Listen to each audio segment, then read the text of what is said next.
आप सब लॉयर के लेकर आए हैं काफी अच्छी वैकेंसी, और ये वैकेंसी बहुत ही अच्छी होने वाली है। अलग अलग डिपार्टमेंट में वैकेंसीज निकाली गई है, तो हर एक लेवल का जो भी लॉयर है वो इस वैकेंसी को भर पाएगा। अगर आपके पास ज्यादा एक्सपीरियंस है तो भी आपके लिए वैकेंसी है, कम एक्सपीरियंस है तो भी आपके लिए मैं काफी सारी वैकेंसीज लेकर आया हूँ आज, जो होने वाली है कंपनी सेक्रेटरी ऑफ इंडिया में। और ये काफी अच्छी वैकेंसीज होने वाली है, तो इसे बिल्कुल मिस आउट मत करिएगा। हम डिटेल में इसकी वैकेंसीज के बारे में बात करेंगे। इसमें दो अलग अलग वैकेंसीज निकाली गई हैं, दो अलग अलग टाइप की वैकेंसीज, तो हम उन सबके बारे में बात करेंगे। जैसे कि आप यहाँ पे देख सकते हैं, यहाँ पे भी काफी सारी वैकेंसीज हैं, और अगर हम बात करें इधर तो यहाँ पे भी आपको काफी सारी वैकेंसीज, 7 वैकेंसीज और भी देखने को मिलने वाली है। तो ये आपके लिए काफी अच्छी वैकेंसीज बन जाती है, बम्पर वैकेंसी होने वाली है आप सबके लिए। तो इसे बिल्कुल मिस आउट मत करिएगा, वीडियो को लास्ट तक जरूर देखिएगा। मैं सारे पॉइंट्स आपको क्लियर आउट करने की कोशिश करूंगा, तो आई होप आपको सारे पॉइंट अच्छे से क्लियर आउट हो जाए। तो चलिए बात करते हैं इस वैकेंसी के बारे में विदाउट वेस्टिंग एंड टाइम, और देखते हैं इसमें क्या क्या मांगा गया और कैसे आप इसे अप्लाई कर पाओगे। बट उससे पहले हेलो, वेलकम और स्वागत है आप सबका मेरी एक नई वीडियो में, जिसमें मैं लेकर आऊँ काफी अच्छी वैकेंसीज जो कि निकाल रखी है आपकी the institute of company secretary of India में। और ये काफी अच्छी वैकेंसी होने वाली है, साथ ही साथ ये सारी परमानेंट जॉब्स होने वाली हैं आप सबके लिए। तो परमानेंट जॉब्स के लिए आपको बस हमारे चैनल को सब्सक्राइब करना होता है, और आपके लिए हम ऐसी वैकेंसीज डेली बेसिस पे लेकर आते रहते हैं। तो चलिए बात करते हैं इन वैकेंसीज के बारे में। पर मैं आपको पहले ही बता दूं कि ये वैकेंसीज में आपको जो भी लेवल ऑफ एक्सपीरियंस मांगा गया वो सब में अलग अलग मांगा गया, तो आप सारी वैकेंसीज को ध्यान से देखिएगा, और जिस भी वैकेंसी आप एक्सपीरियंस क्राइटेरिया को फुलफिल कर रहे हैं उसे टाइमली बेसिस पे अप्लाई कर दीजिएगा। साथ ही साथ ऐसी बहुत सी वैकेंसीज हैं जिनमें बहुत कम लेवल ऑफ एक्सपीरियंस मांगा गया है, तो उनको बिल्कुल मिस आउट मत करना। तो पहले हम यहाँ पे देखें तो यहाँ पे आप देख पाओगे कि एग्जीक्यूटिव लॉ की एक ही वैकेंसी देख रही होगी आपको। बट अगर हम बात करें कि यहाँ पे आपकी और भी काफी सारी वैकेंसीज हैं जिन्हें लॉयर अप्लाई कर सकते हैं, जैसे कि हो गया आपका जॉइंट डायरेक्टर की वैकेंसी, आपकी डिप्टी डायरेक्टर की वैकेंसी, आपकी एग्जीक्यूटिव जो लॉ की वैकेंसी है वो तो आप कर ही सकते हैं। साथ ही साथ और भी काफी सारी वैकेंसीज देखने को मिल रही हैं। तो डायरेक्टली बेसिस पे हम वैकेंसीज के ऊपर ही चलते हैं और देखते हैं इनमें क्या क्या वैकेंसीज है, कैसे आप इन्हें अप्लाई करेंगे। तो जैसे कि आप देख पाएंगे जॉइंट डायरेक्टर की जो आपकी एकेडमिक की वैकेंसी है, इसमें 2 पोस्ट निकाली गई है दिल्ली और नोएडा में। साथ ही साथ इसमें आपको पे स्केल बहुत ही अच्छा देखने को मिल रहा है, वो होने वाला है 78,800 से लेकर 2,09,200 रुपीज तक का। और अगर हम बात करें तो इसमें आपको मैक्सिमम एज लिमिट 50 इयर्स की दे रखी है, तो अगर आपकी एज 50 इयर्स से कम है तो आप इस वैकेंसी को बिल्कुल अच्छे से अप्लाई कर पाओगे। हर एक कैंडिडेट ग्रेजुएट होना चाहिए इस वैकेंसी के लिए। साथ साथ आपके लॉ में 50% मार्क्स अगर आए हुए हैं तो आप इस वैकेंसी को अच्छे से अप्लाई कर पाओगे। इसमें आपको मैक्सिमम 13 इयर्स का एक्सपीरियंस मांगा गया है, और ये एक्सपीरियंस आपका जो भी वर्किंग एक्सपीरियंस होना जरूरी है, तभी आप इस वैकेंसी के लिए अप्लाई कर पाओगे।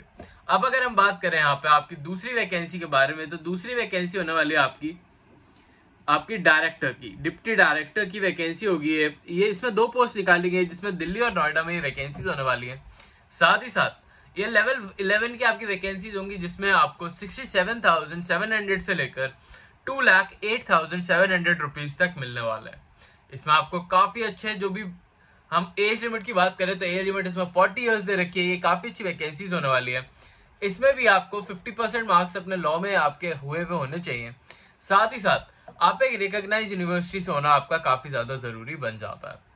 और अगर मैं बात करूं तो इसमें आपको 9 इयर्स का एक्सपीरियंस मांगा गया है, जो कि वर्किंग एक्सपीरियंस होना चाहिए आपका। बट इन सारी वैकेंसीज को आप देख रहे हैं, बट उसके साथ साथ और भी आगे ऐसी वैकेंसीज आने वाली जिनमें कम लेवल ऑफ एक्सपीरियंस मांगा गया है, तो उन्हें भी आप जरूर देख के जाइएगा। वीडियो को बिल्कुल स्किप आउट मत करिएगा, क्योंकि बीच में भी ऐसी काफी सारी वैकेंसीज आ सकती हैं। अब अगर हम बात करते हैं डायरेक्ट बेसिस पे कि इसमें लॉ की कौन सी वैकेंसीज डायरेक्टली बेसिस पे निकाली गई थी, तो वो होने वाली है आपकी एग्जीक्यूटिव लॉ की वैकेंसी, जो कि दिल्ली और नोएडा की वैकेंसी होने वाली है। और इसमें आपकी डायरेक्ट बेसिस पर लॉ की वैकेंसी निकाली गई है, जिसमें आपका अगर हम पे स्केल की बात करें तो 47,600 से लेकर 1,50,100 रुपीज तक आपका होने वाला है। तो ये सैलरी आपकी काफी अच्छा अमाउंट बन जाता है। ये आपके एक्सपीरियंस पे डिपेंड करेगा कि कितने लेवल ऑफ सैलरी आप इसमें से गेन कर पा रहे हैं। अगर हम इसकी एज लिमिट की बात करें तो 65 इयर्स की इसमें एज लिमिट दे रखी है, तो अगर आपकी एज 65 इयर्स से कम है तो आप इस वैकेंसी को अप्लाई कर पाओगे, तो आप सब लॉयर्स अच्छे से अप्लाई कर पाएंगे। साथ ही साथ जो भी आपको वैकेंसीज में देखने को मिल रही है, इसमें जैसे कि मैंने बताया, इसमें जो एक्सपीरियंस लेवल आपका मांगा गया है उसमें आपको अगर क्वालिफिकेशन की बात करें तो सिर्फ ये मांगा है कि जो भी कैंडिडेट है उसने BLLB या फिर LLB करी हुई होनी चाहिए, वेदर रिकॉग्नाइज्ड यूनिवर्सिटी। साथ ही साथ उसके 55% मार्क्स 50% मार्क्स आना जरूरी है अपने यूनिवर्सिटी के, जो भी आपके फाइनल ईयर्स एग्जाम होते हैं। अब अगर मैं बात करूं यहाँ पे, तो आपको मिनिमम 5 इयर्स का एक्सपीरियंस मांगा गया है इस स्पेसिफिक वैकेंसी के लिए। और ये वैकेंसी एक ऐसी वैकेंसी है जिसमें हर एक कैंडिडेट अप्लाई कर पाएगा। इसमें ड्राफ्टिंग, वेटिंग जैसे आपको चीजें देखने को मिल रही हैं, जो आपका वर्क प्रोफाइल होने वाला है। आपका डॉक्यूमेंट ऑफ सेल परचेज आपको बनाना होगा, duty of diligence of property documents जो बनाने होंगे आपको, ओनरशिप के document, maintenance of various codes को आपको मेंटेन करना होगा, इंश्योर करना होगा कंपनीज को फ्रॉम वेरियस लॉज, और जो भी रेंट और प्रॉपर्टी रेंट रिलेटेड वर्क होता है वो आपको संभालने होंगे। साथ ही साथ आपको प्रॉपर लॉ रेटिंग करनी होगी ऑफ सेल्स की। साथ ही साथ जो भी कोऑर्डिनेशन करनी होगी आपको एडवोकेट्स के साथ, और जो भी इनका लीगल मैटर्स होता है उन्हें रिजॉल्व करना होगा। और आगे बढ़ने से पहले, आगे बढ़ के मैं ये भी बताऊंगा कि और कौन कौन सी वैकेंसीज है जो फ्रेशर्स या फिर बहुत ही कम लेवल ऑफ एक्सपीरियंस वालों के लिए निकाली गई हैं। बट उससे पहले एक इंपॉर्टेंट डिटेल कि अगर अभी तक आपने हमारा चैनल सब्सक्राइब नहीं करा तो अभी जाओ इस चैनल को सब्सक्राइब कर लो और बेल आइकन को जरूर प्रेस आउट कर लेना, सो दैट जो भी अपडेटेड वीडियोस और वैकेंसीज हैं वो आप टाइमली बेसिस पे देख पाओ। और ये चैनल आपकी काफी ज्यादा हेल्प करता है आपको ऐसी वैकेंसीज ढूंढने में। तो आपको बस इस चैनल को सब्सक्राइब कर लेना है, जो कि फ्री ऑफ कॉस्ट आपकी सर्विस होगी, और उससे आप डेली बेसिस पे ऐसी काफी सारी वैकेंसीज को देख पाओगे और उनके बारे में जान पाओगे। और अगर आप उनमें से कोई भी वैकेंसीज आपको पसंद आती है या फिर आप उनके क्राइटेरिया को फुलफिल करते हो, तो आप उन्हें टाइमली बेसिस पे भर के उनका एक पार्ट बन पाओगे। यह आपके लिए काफी अच्छा गोल्डन अपॉर्चुनिटी बन सकती है। तो बस आपको हमारे चैनल को सब्सक्राइब करना है और बेल आइकन को प्रेस आउट करना है। साथ ही साथ इस वीडियो को लाइक भी कर देना, क्योंकि आपके एक लाइक से हमें काफी ज्यादा मोटिवेशन मिलती है, जिससे हम आपके लिए और भी अच्छी नई और काफी अच्छी वैकेंसीज ढूंढ के लेकर आते रहते हैं। मैं और मेरी टीम डेली बेसिस पर आपके लिए काम करती है, सो दैट आपके पास वो सारी वैकेंसीज की अपडेट टाइमली बेसिस पर पहुंच जाए, सो दैट आप उन्हें अप्लाई करके एक काफी अच्छा कैरियर अपलिफ्ट कर पाए। अब आगे चढ़ते हैं और बात करते हैं इस वैकेंसी के बारे में। आई होप आपने अभी तक लाइक कर दिया होगा। तो अगर हम बात करें इसमें, तो आपकी काफी सारी वैकेंसी जैसे कि मैंने बताया लॉयर्स के लिए निकाली गई थी। अब नीचे चलते हैं और ये देखते हैं कि इसमें और कौन कौन सी वैकेंसीज हैं जो कि इसमें निकाली गई हैं। तो ये जो वैकेंसीज थी जो मैंने ऊपर आपको बताई, ये आपकी परमानेंट वैकेंसीज थी सारी। अब कुछ वैकेंसी है जो कॉन्ट्रैक्चुअल बेसिस, जिनके बारे में आपको डायरेक्ट बेसिस पे बता देता हूँ। तो एक आपकी डीन की वैकेंसी निकाली गई है, जिसमें भी सारे लॉ कैंडिडेट्स अप्लाई कर पाएंगे। इसमें 20 इयर्स का एक्सपीरियंस आपको मांगा गया है। साथ ही साथ अगर आपका रिसर्च एसोसिएट की एक वैकेंसी निकाली गई है, जो कि मुंबई, कोलकाता, आपका हैदराबाद और मैसूरा में होने वाली है, तो ये काफी अच्छी वैकेंसी होगी आपकी।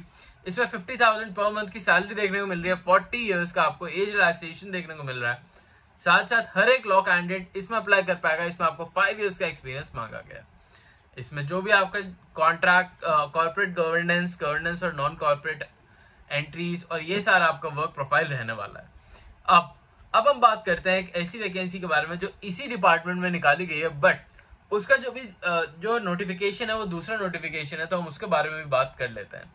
फिर मैं डायरेक्टली बेसिस पे आपको बता दूंगा कि आप इस वैकेंसी को कैसे अप्लाई कर पाओगे। तो जैसे कि आप यहाँ पे देख पा रहे होगे, ये वैकेंसी भी यहीं पे निकाली गई, institute of company secretary of India में। बट ये एक दूसरी वैकेंसी होने वाली है आपके लिए, दूसरी नोटिफिकेशन होने वाली है, जिसमें आपको कंसल्टेंट टैक्स और कॉर्पोरेट लॉ की एक वैकेंसी निकाली गई है, और कंसल्टेंट इन जर्नल और इकोनॉमिक लॉ की एक वैकेंसी निकाली गई है। ये दोनों ही वैकेंसी नोएडा में निकाली गई है, और इसका पे स्केल 40,000 से लेकर 50,000 रुपीज तक का होने वाला है। तो अगर आपकी एज 40 ईयर्स से कम है तो आप इस वैकेंसी को भर पाओगे, इसका एक पार्ट बन पाओगे। क्वालिफिकेशंस में बात करी जाए तो इसमें आपको क्वालिफिकेशंस में BA LLB करी हुई होनी चाहिए, साथ साथ जिसमें आपको बस 3 इयर्स का एक्सपीरियंस मांगा गया है। तो अगर आप इसके 3 इयर्स के थ्रेशोल्ड को फुलफिल कर रहे हो तो आप इस वैकेंसी को काफी अच्छे से अप्लाई कर पाओगे, इसका एक पार्ट बन पाओगे विदाउट एनी इशू। साथ साथ जैसे कि मैंने आपको बताया, जॉब डिस्क्रिप्शन में भी आपको यही दे रखा है कि जो भी आपको सपोर्ट करना होगा और अपडेट देने होंगे और स्टडी मटेरियल्स को सपोर्ट करना होगा, जो भी कम्युनिटी और बोर्ड रिलेटेड मैटर्स होते हैं, जो भी नॉलेज अपडेट देनी होगी अबाउट स्टूडेंट्स को, तो ये सारा आपका वर्क प्रोफाइल होने वाला है। स्किल्स में आपको सब्जेक्टिव नॉलेज होनी चाहिए, ड्राफ्टिंग स्किल्स आपकी अच्छी होनी चाहिए, कोऑर्डिनेशन स्किल्स आपकी अच्छी होनी चाहिए इसमें, और एबिलिटी ऑफ इंटरप्रेटेड और एडमिनिस्ट्रेशन लॉ की जो भी आपके स्किल्स हैं वो इसमें काफी आपकी इंपॉर्टेंस होने वाली है। और आपको बेसिक कंप्यूटर चलाना जरूर आना चाहिए इस वैकेंसी के लिए। अगर मैं बताऊं तो आप इन दोनों ही वैकेंसीज को इनकी ऑफिशियल वेबसाइट पर जाके अप्लाई कर पाओगे, जिसका लिंक मैंने आपको डिस्क्रिप्शन में दे दिया है, जहां पर जाके आप इसे अप्लाई कर सकते हो। साथ ही साथ इसमें आपको जो भी आप इसे अप्लाई करोगे तो कुछ बातों का ध्यान जरूर रखना है कि जो भी आप अपने डॉक्यूमेंट्स लगाओ सेल्फ अटेस्टेड डॉक्यूमेंट्स होने चाहिए। साथ ही साथ आप अपना रेजिडेंशियल अपना जो भी एड्रेस है, फोन नंबर है या फिर जो भी आपकी ईमेल एड्रेस है, आप उन डिटेल्स को काफी ध्यान से भरिएगा। आई होप आपको सारे पॉइंट्स क्लियर आउट हो गए। स्टिल अगर कोई प्रॉब्लम आती है तो आप मुझे कमेंट्स में पूछ सकते हैं। आई होप अभी तक आपको सारे पॉइंट्स क्लियर आउट हुए हो। अभी के लिए चलता हूँ, मिलता हूँ कल आपसे फिर से एक नई जॉब, नई वैकेंसी, नई अपॉर्चुनिटी के साथ। तब तक आप हमारी प्लेलिस्ट पे चेकआउट कर सकते हो, जिसमें सारी वो वैकेंसीज हैं जो अभी तक पेंडिंग है। उन्हें भी जाकर टाइमली बेसिस पे चेकआउट कर लेना और उन्हें भर देना। अभी के लिए चलता हूँ, मिलता हूँ कल आपसे फिर से एक नई वैकेंसी में। अभी के लिए